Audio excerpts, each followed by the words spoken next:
इथं टाइमचं एकदम व्यवस्थित बंधन आहे. 6:05 सुरू झालेला, कारण 6:45 संपायला पाहिजे. आता 6:15 झाला, म्हणजे आपल्याला 30 मिनिटं आणि थोडीफार ग्रेस मिळाले तर 5 मिनिटं उशीर झाला. तर 85 मित्रो, मी विज्ञानाचा प्राध्यापक, फिजिक्स या विषयामध्ये जसं पगार सरांनी सांगितलं, या विषयामध्ये मी PhD पर्यंतचं शिक्षण घेतलं. आणि विज्ञान या विषयामध्ये, फिजिक्स विषयामध्ये जवळपास 18-19 पुस्तकं मी अभ्यासक्रमाची लिहिलेली आहे. आणि तो अनुभव, अभ्यासक्रमावरील पुस्तकं लिहिण्याचा जो अनुभव आहे, तो थोडासा एक 10 रेफरन्स बुक्स घ्यायचे, त्याच्यातला एखाद्या टॉपिकवर जेव्हा लिहितो त्यावेळेला 10 रेफरन्स बुकचं वाचन करून त्याच्यातला काय अबस्ट्रॅक्ट फॉर्ममध्ये लिहायचं ते सोपं असतं. परंतु साहित्य म्हणून निर्मिती करणं हे खरं म्हणजे खूप अवघड आहे. आणि हा अनुभव मला माझं पहिलंच पुस्तक साहित्य म्हणून जे कृतज्ञ कृतार्थनी हे पुस्तक जेव्हा लिहिलं त्यावेळेला आलं. कारण याच्यात तुमचं हे क्रिएशन आहे. विज्ञानाच्या पुस्तकांचं काही क्रिएशन नसतं. ते 10 रेफरन्स पुस्तकातून गोळा केलेलं मटेरियल आपण अबस्ट्रॅक्ट फॉर्ममध्ये गोळा करत असतो. आणि जेव्हा हे पुस्तक लिहिलं, अरे या पुस्तकाची बाय द वे, या पुस्तकाचं जे मी 10-20 नाव यादी केली होती आणि जवळच्या मित्रांना पाठवली होती, त्याच्यातलं हे नाव आपल्यातल्याच आमचे एक मित्र, आपले जे माजी जिल्हाधिकारी BG वाघ साहेब यांनी सुचवलेलं आहे. सर म्हणे हे नाव मला अत्यंत चांगलं वाटतं, तुम्ही हे नाव. नाही तर मग काय, गावाकडची मंडळी, मित्रमंडळी, सटाण्याची आपली सगळी मंडळी, कोणी मोसम खोऱ्यातला मी आहे त्या बागलांच्या, मोसम काय ते तज्ञ, काय बागलांचा वाघ वगैरे वगैरे, हे उथळ नाव होते, हे पुष्कळ आले होते. परंतु हे जे आहे हे अजिबात उथळ नसलेलं, आणि मला जे मुद्दे मला मांडायचे होते, मांडलेले आहेत, ते मुद्दे अगदी उत्कृष्टपणे त्या नावाशी सुसंगत आहे. कारण मी पुस्तक लिहिण्याचं जे काही माझं जवळपास मी एक 97-98 ला, म्हणजे जवळपास आजपासून 25 वर्षापूर्वी, 26 वर्षापूर्वी, म्हणजे मी खूप परदेशात जायचो. आणि मग आमचा एक मित्र होते प्राध्यापक वामने म्हणून, माझे खूप रेफरन्सेस आहेत, माझा खूप अनुभव मला स्वतःला वाटतो, तसं तर प्रत्येकाला वाटतं की माझा प्रचंड मोठा अनुभव, कारण वय हे जवळपास 60-70, पण सुदैवाने खूप खूप खूप जगात, राज्यात, परराज्यात, परजिल्ह्यात, परतालुक्यात आणि नाशिक असंख्य मित्रांशी माझे संबंध आले. परदेशात, परराज्यात, परजिल्ह्यात, परतालुक्यात आणि शहरात आणि गाव. आणि त्याच्यामुळे माझ्याकडे जी शिदोरी आहे तिच्याविषयी मला खरं म्हणजे आत्मविश्वास होता की एखादा शिक्षक किंवा एखादा नोकरीवाला त्याचं सर्व्हिस बुक इथं भरलं जातं पहिली ओळ, आणि रिटायरमेंट मध्ये तीच ओळ राहते, त्याला कुठे जायचा अनुभवच नसतो. आणि मला प्रामाणिकपणे सांगावंसं वाटतं की मी पण तसाच BSc पर्यंत बुजरा विद्यार्थी होतो, अतिशय बुजरा विद्यार्थी होतो. BSc नंतर 1 वर्ष MSc ला जेव्हा मी पुण्याला गेलो, आणि MSc नंतर सहज कुठेतरी नाशिकच्या एम्प्लॉयमेंट ऑफिसमध्ये BSc नंतर नाव नोंदलेलं होतं, आणि ते नाव नोकरीला एजंटला नोकरी मिळावी म्हणून नोंदलेलो. आणि त्या एम्प्लॉयमेंट मध्ये पुण्याला MSc ला असताना मला कॉल आला की तुमचं, कारण त्यावेळेला इमर्जन्सी होती, मग ते त्या इमर्जन्सीच्या काळामध्ये ग्रामीण भागातील मंडळींना पण इंटरव्ह्यूला बोलवायला पाहिजे आकाशवाणीच्या, म्हणून आकाशवाणीचा कॉल आला.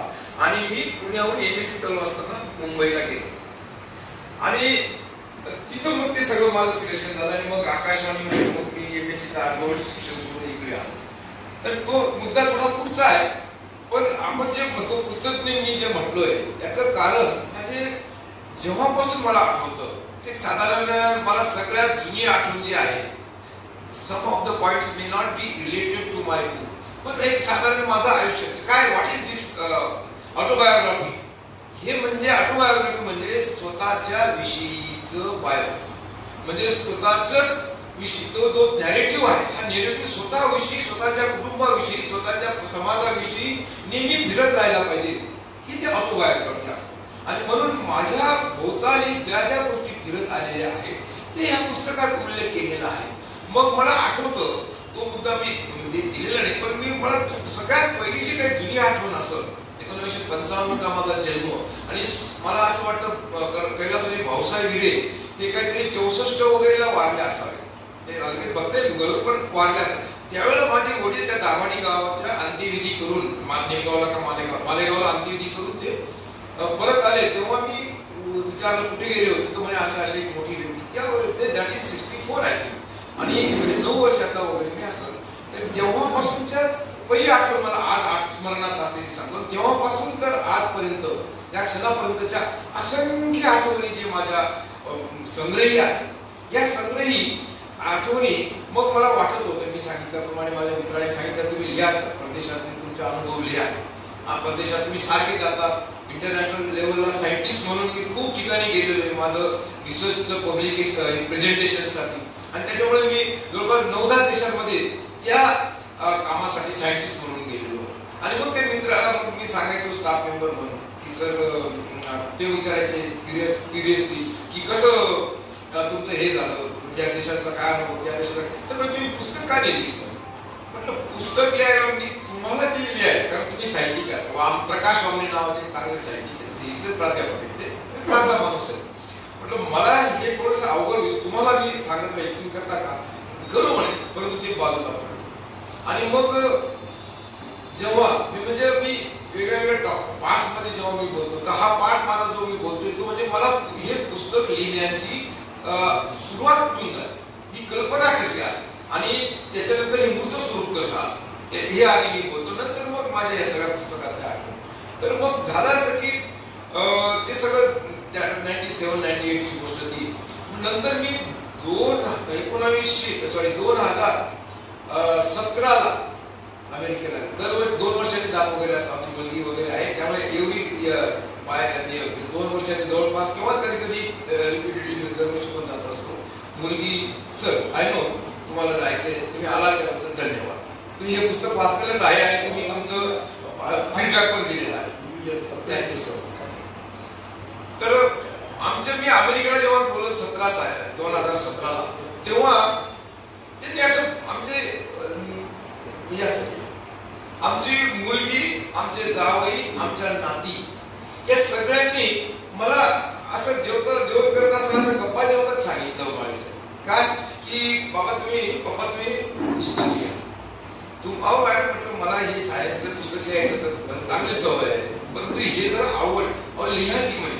त्यांनी अक्षरशः मोठं प्रत्येक लाख मोठं रजिस्टर आणि पेन ठेवलं, आणि मला उद्या संध्याकाळी आम्ही ऑफिसमधून आल्यावर मला तुमच्या सुरुवातीचे 7-8 पानं लिहिलेले असायला पाहिजे. म्हणजे मुलगी जावं दोघांनी म्हणजे आम्ही शाळेत जातो, नोकरीला जातो, तुम्ही एकटे असते, आधी तरी समजा सांभाळून गेलं घरातलं काम, तुम्ही बोर होण्यापेक्षा चांगला सरकार आहे. मग म्हटलं 1-2 दिवस ती फरक असा थोडासा तुम्ही नॉट टीव्हीच्या परिस्थिती, पण मग ठरवलं ठीक आहे. सगळे गेले की बसायचो आणि 8-10 पानं रोज लिहायचो. काय लिहायचो, फक्त मी जे म्हटलं autobiography is just a narrative of the individual, स्वतःच्या विषयीचं, स्वतःच्या कुटुंबाविषयी, स्वतःच्या समाजाविषयी फिरत असलेलं नेरेटिव्ह. ते फक्त काय केलं, पहिल्या अनुभवापासून 7वीला शिकायला, 7वीला शिकायला 17ला जात असताना, 6वीला जेव्हा मी असताना गावाकडे असताना जेव्हा महिनाभर संचार केला तेव्हाच पासून सुरुवात केली. काहीच नाही म्हणजे ऑटोबायोग्राफी लिहिणं माझ्यासोबत मला आता म्हणजे I should not be considered as an author. साहित्यिक सुद्धा मला वाटत नाही की मी म्हणावं स्वतःला, कारण या ऑटोबायोग्राफीला फारच काहीच करायचं नाही. आपले अनुभव जे आठवतात ते फक्त एक रेषा, शब्द, रेषा, ओळी, पानं आणि असे करत ते शेवटपर्यंत जायचं आणि आज काढून सोडायचं. हे सगळं मी व्यवस्थित सगळं मग लिहित बसतो. आणि ते सगळं 3-4 अशी पुस्तकं म्हणजे क्वायरचे ते जे रेस्ट आहे ते भरून रोज संध्याकाळी जेवायच्या वेळेला आज काय लिहिलं पप्पा दाखवा, आणि मग ते त्यांच्या समोर जेवताना ते वाचून. आणि मग मला वाटलं की आता हे बरं दिसतं का, काही वाईट म्हणजे चांगलं आहे. म्हणजे आय हॅव मेन्शन मेनी, आणि मी मगाशी म्हटल्याप्रमाणे माझं जे एक हरायझन आहे, ते हरायझन प्रचंड मोठं झालेलं आहे. हे माझं नशीब समजतो किंवा माझा एक स्वतःचा स्वभाव अग्रेसिव्ह किंवा एक वेगळा स्वभाव आहे की मी आज भेटलो की माळी साहेब भेटले की झाले, म्हणजे माळी साहेब माझे डायरेक्टरी मध्ये कायमचे बसले. आणि असे कित्येक लोक मी माझ्या आयुष्यात असंख्य लोक आय हॅव कम अक्रॉस. आणि त्याच्यामुळे ह्या सगळ्या मंडळींचं ज्यांनी मला त्या सटाण्याला त्या वर्गातले 67 सालचे माझे मित्र आज आलेले आहेत. अविनाश कुलकर्णी आणि दिलीप कोथरा नावाचे हे माझं 67 सालचे, म्हणजे 23 आणि 48 वर्षापूर्वी आम्ही एकत्र शाळेत एका वर्गात होतो, ते दोघं मित्र आले. आणि मग तेव्हापासून आमचे ते सगळी सुरुवात झाली. मग तेव्हा सुरुवात झाली, मग हळूहळू त्यात लोक तुम्ही काही डायरी लिहित होते का? कारण तुमचं इतके मुद्दे आणि इतके लोक तुम्ही नावं ठेवले, 50-50, 40-40 वर्षापूर्वीचे सगळे एक आणि दोन नाही, असंख्य नावं या पुस्तकामध्ये तुम्ही वाचा तेव्हा लक्षात येते की प्रत्येकाने काही ना काही मला मदत केलेली आहे, कुठे ना कोणत्या स्वरूपामध्ये. मित्र म्हणून, नातेवाईक म्हणून, अधिकारी म्हणून, शिक्षक म्हणून, पॅरेंट्स म्हणून, नातेवाईक, सगळ्या मंडळींनी मला ज्या पद्धतीने मदत केली आणि मला ह्या अशा ठिकाणी आणून ठेवलं की जिथं बीजी वाघ नावाचं कलेक्टर बीजी वाघांच्या सारखं रेकॉग्निशन मिळालं आहे. माझ्या नशिबात आहे आणि त्याच्यातच मला धन्यवाद. IAS होणं सोपं, पण शिक्षकातून जे रेकॉग्निशन, IAS होणं अवघड, परंतु शिक्षकातून हे जे करणं, हे जरी ते आपल्याला वाटतं की अरे यांचे पण हजारो मित्र असतील, ताईंचे पण हजारो मैत्रिणी असतील, काय विशेष आहे. पण माझा जो मी सांगितलं मगाशी सांगितल्याप्रमाणे वेगळ्या वेगळ्या लेवलचे जे माझे मित्र भेटले, या मित्रांनी जी मदत केली, मित्र, नातेवाईक, शिक्षक, गुरु आणि सगळे सहकारी वगैरे वगैरे, यांनी जी मदत केली याचं कुठेतरी मेन्शन व्हायला पाहिजे. आणि मग त्यांचा कुठेतरी कोणी मदत केली, मग साधा एखादा सायकल रिक्षावाल्याने काय मदत केली, कुठेतरी काही करताना, कुठे जाताना, कसं ते सगळं. पण तो जो अभ्यास होता गावाकडे, गावाच्या मित्रांकडे, सदाऱ्याच्या मित्रांकडे, मालेगावच्या कॉलेजच्या मित्रांकडे, नाशिकच्या कॉलेजच्या मित्रांकडे, पुण्याच्या कॉलेजच्या मित्रांकडे, आकाशवाणी जळगाव एमपी मध्ये होतो ते 2.5 वर्ष त्या एमपी मध्ये कशा पद्धतीने ते सगळं झालं. आणि मी MSc पाठवल्यानंतर जेव्हा त्या एमपी मध्ये गेलो तर खरं सांगतो मित्रांनो, अतिशय गुजरा, मॅनर्स पण खूप नव्हते. मोठ्या अधिकाऱ्याला आपण जे आप वगैरे म्हणतो, तुम वगैरे म्हणायचं, आपण गावगावरानी महाराष्ट्रीयन म्हणतो, तुमको जाना है क्या, तुमको आना है क्या, हे असं आपलं हिंदी. आणि बाकीचे मित्र तर गेले पुण्याला, जळगावला, मला या मग बाकीचे मित्र लांब लांब गेले, जवळजवळ गेले. त्याची MSc सेकंड पार्ट मी ताबडतोब करून घेतली, in continuation of the previous year MP मध्ये जळगावला. आणि मग त्या जळगावला तिथं अंबिकापूरला, आणि मग तिथं तर मी म्हटलं मला शेती नाही बाबा, माझं MSc सुरू गेलं आणि काय लांब पासून लांब म्हटलं मी राजीनामा दिला 15 दिवसावर. आणि मी निघालो मी तयारी केली, राजीनामा ऍक्सेप्ट केला नाही. सगळ्या मित्रांनी समजून सांगितलं अहो तुम्हाला सांगतो की त्या मित्रांच्या सहवासामुळे, म्हणजे सगळ्याच्या या अशा मित्रासारखे गेले मित्र आहेत आमचे, खूप मित्र आहेत, आजही आम्ही दरवर्षी भेटतो 50-60 फॅमिली.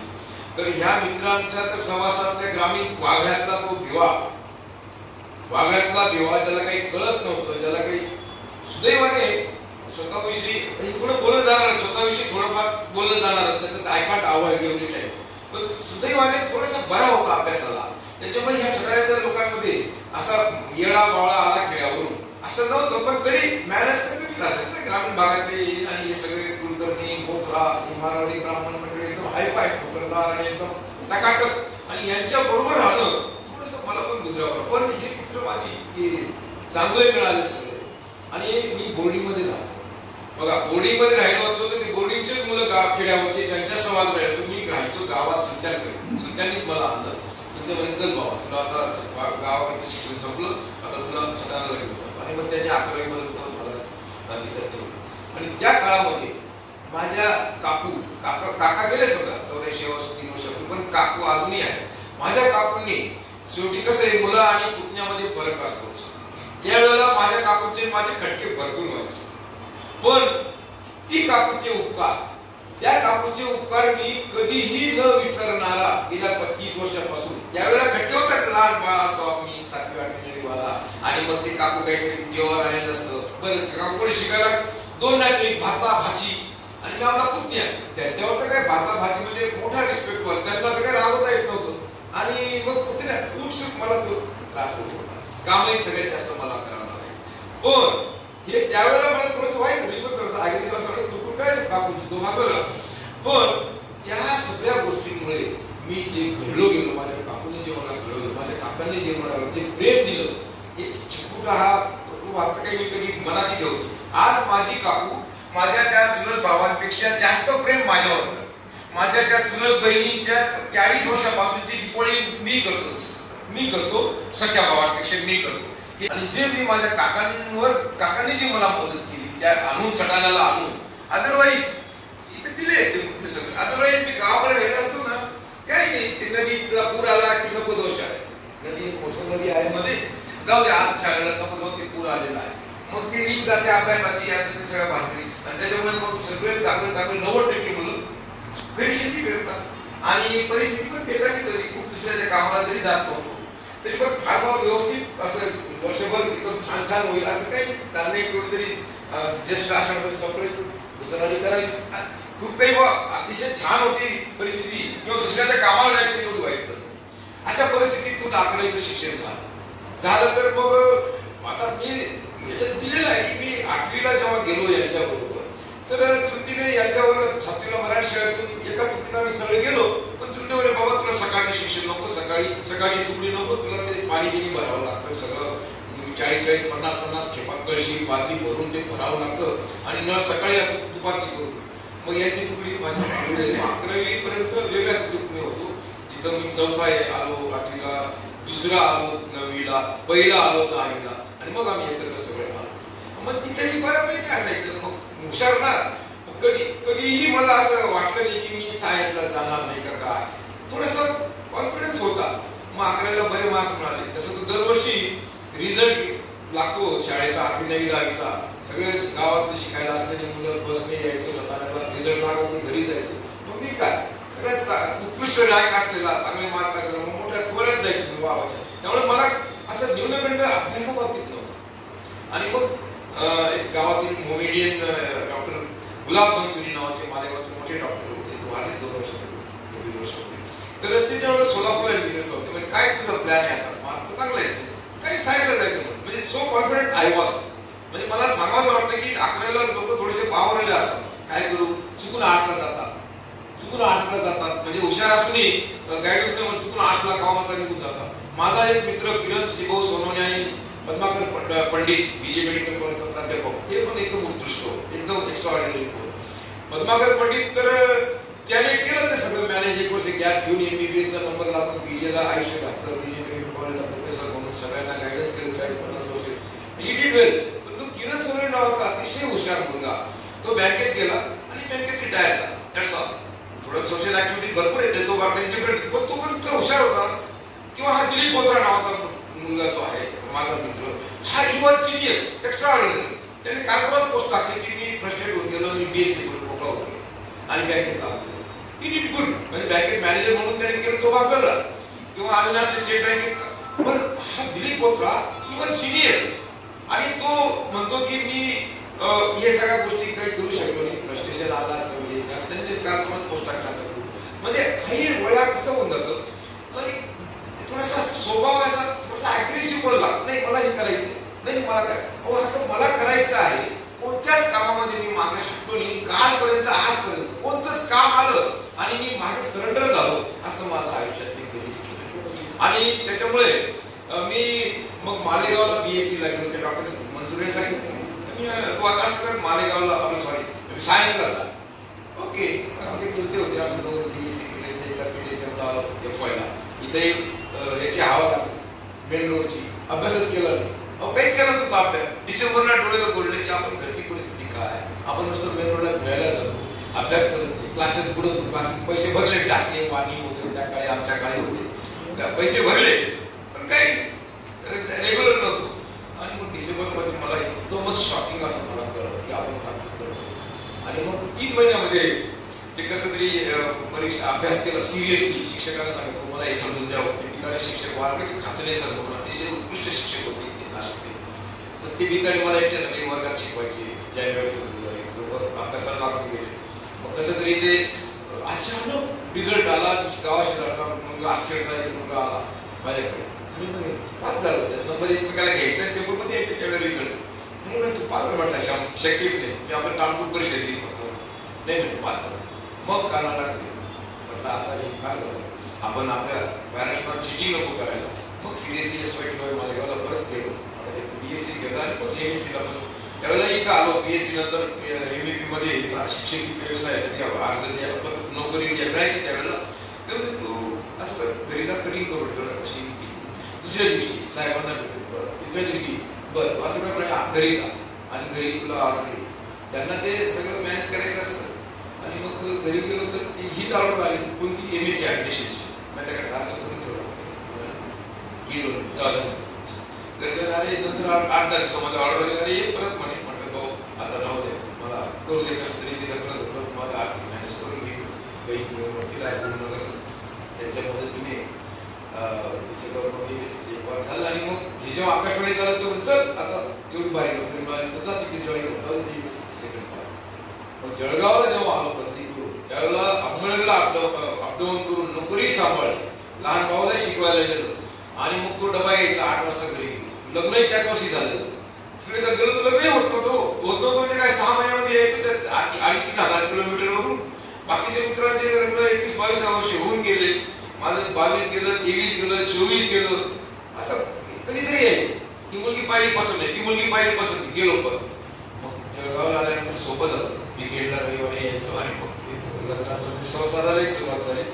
भावालाही शिक्षणाला नेलं आणि मग ते 1 वर्षामध्ये सेकंड पार्टी पूर्ण करून नेक्स्ट डे आहे. बरं कामाला व्यवस्थित इतकं व्यवस्थित होतं की म्हणजे माझा स्वभाव असायचा 80% टॉप काही कुठे का असेल म्हणजे मग मी कमी नको पडायला म्हणून स्ट्रगल केलं असतं. असं काही नाही की नुसतं वाम मार्गाने किंवा चुकीच्या मार्गाने टॉपला पोहोचण्याचा प्रयत्न नाही करत.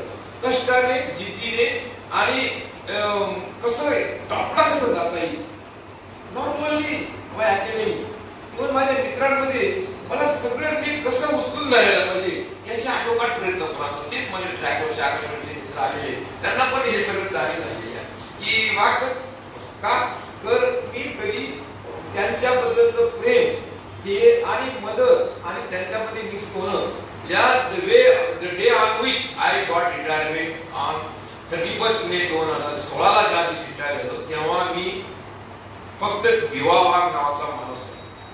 मला बरीच मंडळी अशी असते की मी प्राचार्य मी भिवा वाघच आहे आणि भिवा वाघ दुसरा एखादा XYZ माणसासारखाच आहे. त्यामुळे मला कुठल्याही प्रकारचा मान सन्मान रिस्पेक्ट फार काहीतरी वेगळं अपेक्षा झिरो ठेव आणि त्यामुळे अपेक्षा भंग होत नाही दुःख होत नाही आणि एन्जॉय होतो. तर मग हे सगळ्या गोष्टीतून मग या बरं इथं आल्याचा फायदा असा झाला कारण मग ते दुसरं चॅप्टर जे माझं या पुस्तकात आहे हे तर करिअर मग मी कालपर्यंत ते आजपर्यंत घडलं ते सगळं करिअर विषयी तर लिहिलेलंच आहे. आकाशवाणी मग इथं आलो इथं मग डॉक्टर वसंत पवारांनी मला ITIचं प्राचार्य केलं. नंतर मग मी PhD करायला जॉईन व्हायला गेलो. PhD केल्या मग अमेरिकेचे परदेशाचे प्रवास सुरू झाले सायंटिस्ट म्हणून. आणि बघा नशीब असं की मी खरं म्हणजे माझा डॉक्टर संतोष निकम नावाचा खूप जवळ चालू तर ते औरंगाबादला PhD करत होते प्राध्यापक आणि तेव्हा चल तू पण चल म्हटलं सुट्टीमध्ये काही काम नसायचं 2 महिने त्यावेळेला 60 दिवस सुट्टी असायच्या आणि 30 दिवस गेलो दिवाळीच्या चल केलं रजिस्ट्रेशन केलं सगळं ते. पण ते झुलाजी बिलाजी त्यांचा विषय डिपार्टमेंट एकदम बाहेर आमचं टीव्हीचं प्रोग्रेस आलं आणि काही प्रोग्रेस होतो. सुट्टीमध्ये जायचो महिना थांबायचो काही प्रोग्रेस होतो.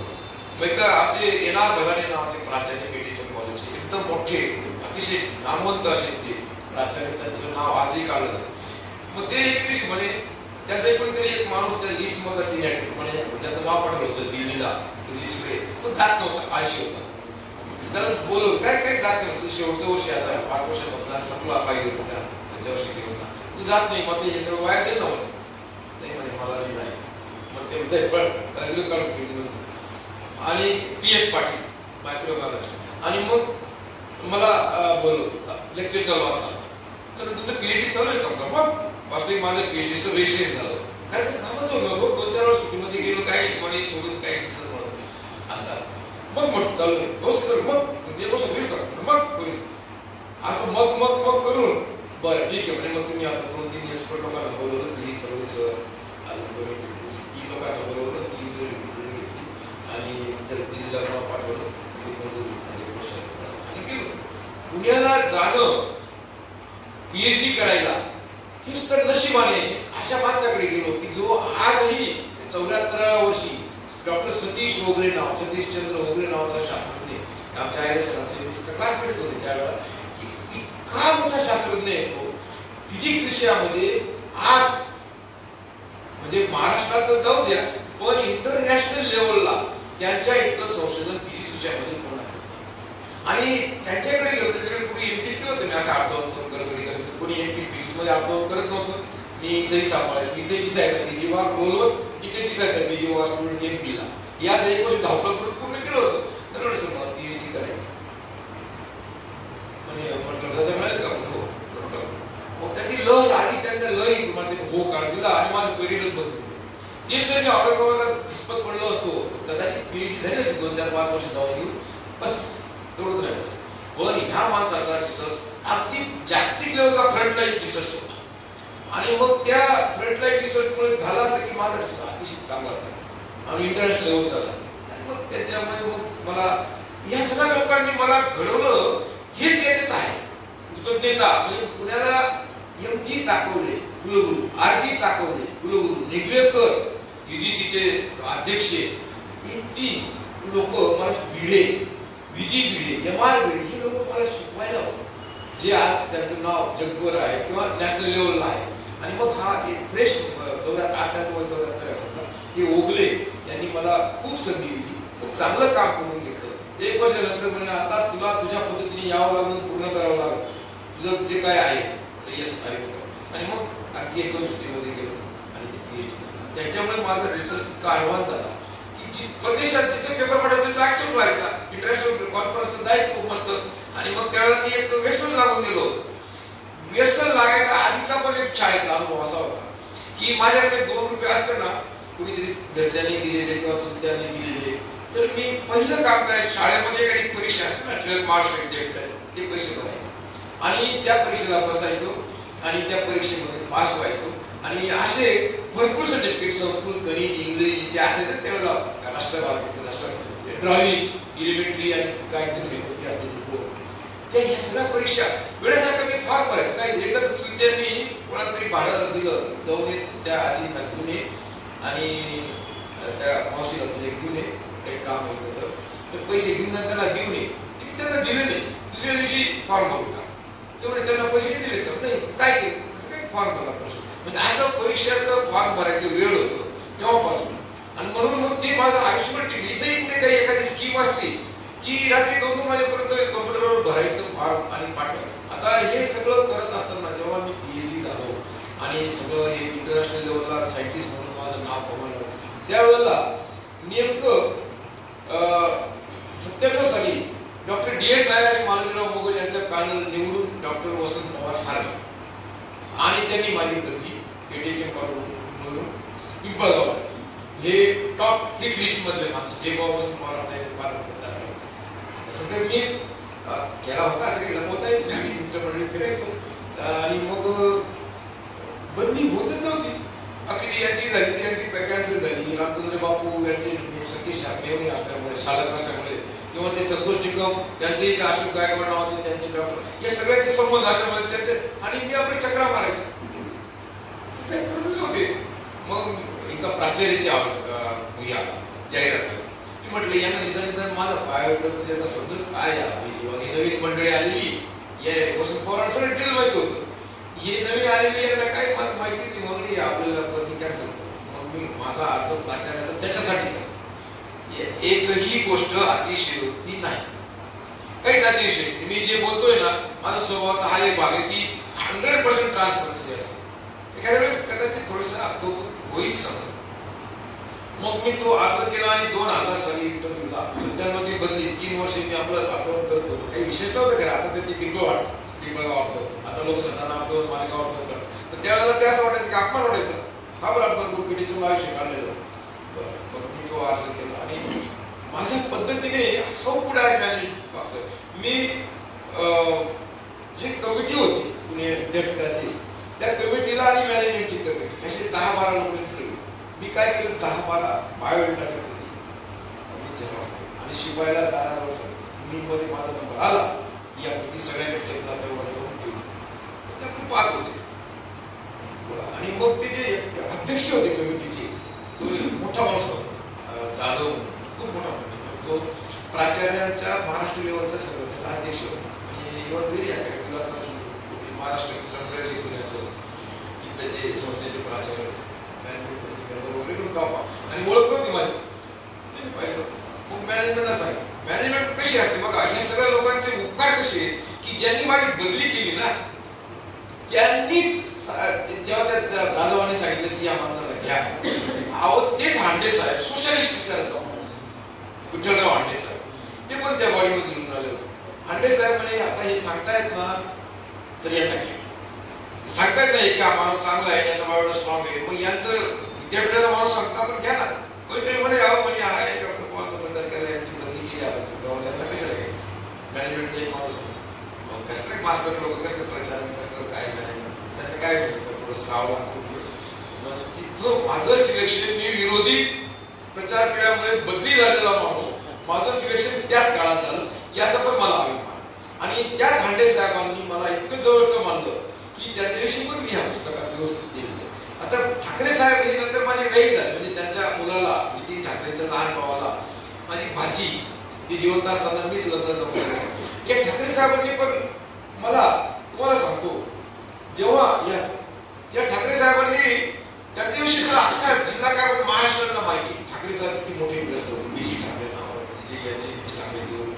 तर या माणसाने इंटरव्ह्यू त्याच्याकडे जावं लागायचं पाहून घ्यायचं इतका इंटेलिजंट लोक की 3-4 मिनिटांचे फक्त तो पोरगा आला कॅन्डिडेट त्यांच्या घरी पाठवायचे शिक्षणाधिकारी आणि मग ठाकरे साहेब बसलेला असं काय मी मला यांनी पाठवलं काय बोललं 3-4-5 मिनिटांमध्ये त्या माणसाचं एवढं कोणाला जमणार मला तुम्हाला कोणाला जमणार त्या माणसाने 3-4-5 मिनिटांमध्ये ओळखून घेतलेलं त्या माणसाचा अभ्यास करायचा की हा कसा आहे आणि मग त्या अभ्यासानुसार आणि ह्याच्याशी चुकलं नाही ना मागचा 40 वर्षाचा अनुभव असं की आपण म्हणतो नाही असं काय 2 मिनिटात पुढे काय अभ्यास ज्यांना हुसकून द्यायचं त्यांना हुसकून पण दिलं त्यांनी म्हणजे त्यांचा अभ्यास चुकत नव्हता त्यांना 2-4 मिनिटावरून त्यांचा अभ्यास करून लगेच सांगायचं ठीक जा आणि लगेच 2-4 मिनिटांमध्ये ऑर्डर निघायची नाही असे कित्येक लोक आता ही वेम पाटील सर पण 78 वर्ष त्याचा इथं आहे ते त्यावेळेला जेव्हा लागले ते असंच त्याची उदाहरण कहाणी असं बाबूराव ठाकरे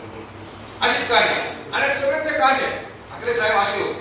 तर ह्या ठाकरे साहेबांनी जेव्हा लग्नाच्या आमच्या बाचीचं काहीच नाही गेलो बाचीला घेऊन आलो आमच्याकडे काही पाहिजे मुलाने आईने त्यांच्याकडे चला ते नारायण सोळे नावाचे जे डॉक्टर आहेत आमचे ते मित्र आहेत त्यांची जाव आहे ते म्हणे अरे काय मुलगी म्हणून आहे मग ते सगळं झालं आणि मग ते बसलं तर त्याच्यानंतर व्याही म्हणून मला वर्ष 2 वर्ष असा घेऊन त्याच्या आयुष्यभर त्यांनी असं केलं काय एखादा माणूस आला की त्याला 2-2 तास बसून ठेवायचा आणि गप्पा करायचा कोणी तो 2-5-7-8 वर्ष तो माणूस त्यांचा कायमचा सहकारी असायचा मग तो सुद्धा 5 झाला किंवा जुना झाला किंवा बाजूला गेला किंवा काय झालं दुसरं एखादा शो असायचं त्याला मग बसून ठेवायचं आणि मग मला पण वर्ष 2 संधी मिळाली मला फोन करून शिपाई सांगायचा साहेबांनी बोलून काहीच काम नसायचं बस समोर बसून राहायचं नुसतं बसून राहायचं समोर आपला देव आहे ना आपण त्याचे असे असं आणि मग एखादा प्रश्न विचारायचा हे असं काय त्या भगवान तालुक्यात त्या गावाचा तो पुढारी असा त्या गावाचा तो पुढारी सगळ्या लोकांचं त्यांना कुंडली होती बोलायला फार म्हणजे स्पष्ट होतं बोगस माणूस अशा पद्धतीने ठाकरे साहेबांनी मला जेव्हा जपानला जायचं होतं जपानला जायला त्यांनी बोलून घेतलं सांगितलं जपानला चालले हो पैसे कुठं अर्ध पाठी चालले लगेच क्लार्कला बोलू लगेच ड्राफ्टिंग केलं रामरावाजी काय मुख्य होते त्यांना मुख्यमंत्री हे मी जरा आणि अशा पद्धतीने ह्या लोकांनी मला DSIR यांनी सुद्धा मी सांगितलं काकांनी सायकल मग अशा तरी सायकलला सुरुवात झाली प्राचार्य दिंडोरीला परत गेलो सटाण्याला गेलो सटाण्याला माझं 8 दिवस 4,000 विद्यार्थी 4,500 विद्यार्थी हात आम्हाला हात प्राचीन पाहिजे. बंदी जेव्हा माहिती झाली पिंपळगावला तर काम करताना रखडून काम केलं.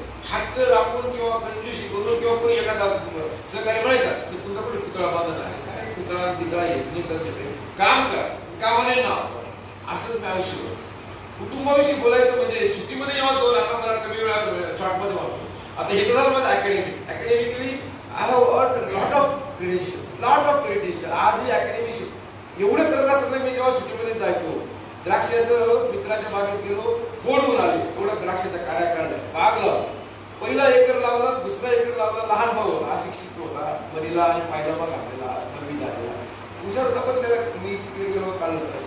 आणि मग त्या भावाने मला सहकार्य असं केलं की मी जी काय मदत करायची द्राक्षाचा एकर झाला 2 एकर 3 झाला 4 एकर 10 एकर 15 एकर 20 एकर आज तो नामवंत त्या तालुक्यामध्ये काय पण दोन्ही नामवंत 25 एकर द्राक्ष 24 एकर द्राक्ष बागायचा उत्कृष्ट नाव म्हणजे त्याच्या मुलांचंही मी व्यवस्थित केलं. म्हणजे माझ्याकडे पकडत बसायची हे सगळं मुलं करायचे जेवायला.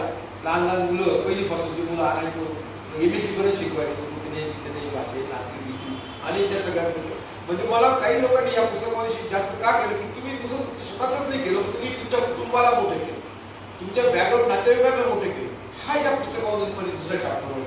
आणि मग तिसरा चॅप्टर जे आहे ते तिसऱ्या चॅप्टर कुटुंबाचं तर मग माझी मिसेस आहे. आता मिसेसचं नाव 2 मिनिटं तर माझे घेतलं नाही तर परत पाकून माझ्या शेवटच याचं कारण असतं माझ्या रिटायरमेंटला माझी बायको माझ्या शेजारी बसते स्टेजवर 65 लोक बसलेले आमदार खासदार मंत्री माझी आजी डायरेक्टर आजी माझी अध्यक्ष सगळे 65 लोक समोर 700 लोक आणि मी माझ्या भावनेच्या भारामध्ये माझ्या बायकोचं नाव घेतलं की हिने मला सहकार्य. आणि खरं जे क्रेडिट आहे ते फक्त आणि फक्त माझ्या मिसेसचंच क्रेडिट आहे. या पोरांना सांभाळायला 8-8, 10-10 पोरांना पंगतमध्ये जेवण घालायचं त्यांचे कपडे त्यांचे डबे त्यांचं सगळं करणं त्यांचा अभ्यास घेणं त्यांना बस स्टँडवर सोडणं बस स्टॉप या सगळ्या गोष्टी तिने केल्या 10-10, 15-15 वर्षे. म्हणून कुटुंब पण मोठं झालं आणि मला पण अशाच पर्यंत मुलगा सचिन आहे नामवंत प्लास्टिक नाशकातला सध्याचा top most plastic surgeon MCA plastic surgeon.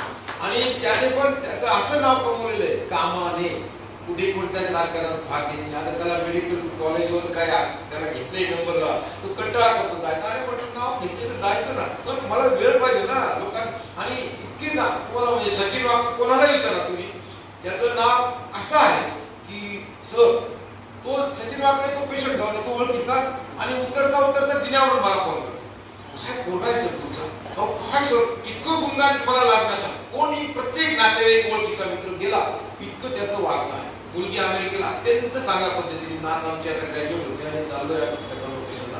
दुसरी नात पण खूप अमेरिकेत नाव पण होते कॅलिफोर्निया इकडे तिकडे ती जाते 10वीचीच आहे खूप नाव. म्हणजे माझा संसार ने सगळे तर केले गावाकडचे सगळे नातेवाईक पण माझा इथलं मुलगा मुली कुठेही सून पण आमची अनेस्थेसिया आहे आणि ती पण एका हॉस्पिटलमध्ये पण करते त्याला पण म्हणजे कुठेही असं वाटत नाही. जावई श्रीरामपूरचे लबडे मंडळी अत्यंत चांगले वेळ मिळाले 78-80 वर्ष वय म्हणजे जावई आणि मुलगा सून सगळे. आता हे आमचे वेळी पण आले ते मुलीचे सुनेचे होते ते राहुरीला कृषी विद्यापीठाला त्या अतिशय इंजिनियर होते. आम्हाला तर खरं एकदम गरीब जावई पाहिजे होतं पण ते नंतर कळलं की पण एकदम आनंदाने सगळं चालू आहे. मुलीचा सुनेचा दोघांचं कोऑपरेशन इतके तुम्हाला आश्चर्य वाटेल. प्रत्येक घरामध्ये सून आणि या दोघं जे आहेत ना लग्न झाल्यापासून आजपर्यंत 12 वर्ष झाले असतात बहिणी सारख्या भाऊजाई आणि मुलगी अमेरिकेची मुलगी जी आहे इथं होती 5 वर्ष पुण्याला म्हणजे बहिणी सारख्या असतात दोघी. इतकं छान त्यांचं दोघांचं बॉन्डिंग याच्याविषयी काय पाहिजे. आणि मग हे दुसऱ्या चॅप्टरमध्ये हे सगळं दिलेलं आहे. आणि तिसऱ्या चॅप्टर जे आहे जगाची सफर याच्यामध्ये जे काही 22-23 देशांमध्ये फिरलो त्याच्यामध्ये 10 देश आम्ही आणि आमच्या मित्रांचा ग्रुप बघितलं. मग मित्राची कसरत नाही सर माळे साहेब इथं आता आमचे भांबे साहेब आयरे साहेब आम्ही रेग्युलर चाललो कुठेतरी फिरायला. आमचा आकाशवाणीचा ट्रॅकिंगचा ग्रुप आहे चाललो कार सगळं ठरवतो आणि चाललो. पण 99.9% ऑफ द टाइम फॅमिलीसच एखाद्या वेळेस चुकून कुठे एकटं गेलो 4 मित्र 1 दिवसासाठी तेवढं सोडलं की फॅमिलीसच जायचं फॅमिली बरोबर एन्जॉयमेंट करायचं. पाठी सगळं म्हातारा 80 वर्षाची 78 तरी त्यांची पण फॅमिली असा वेगवेगळा ग्रुप आहे आमचा.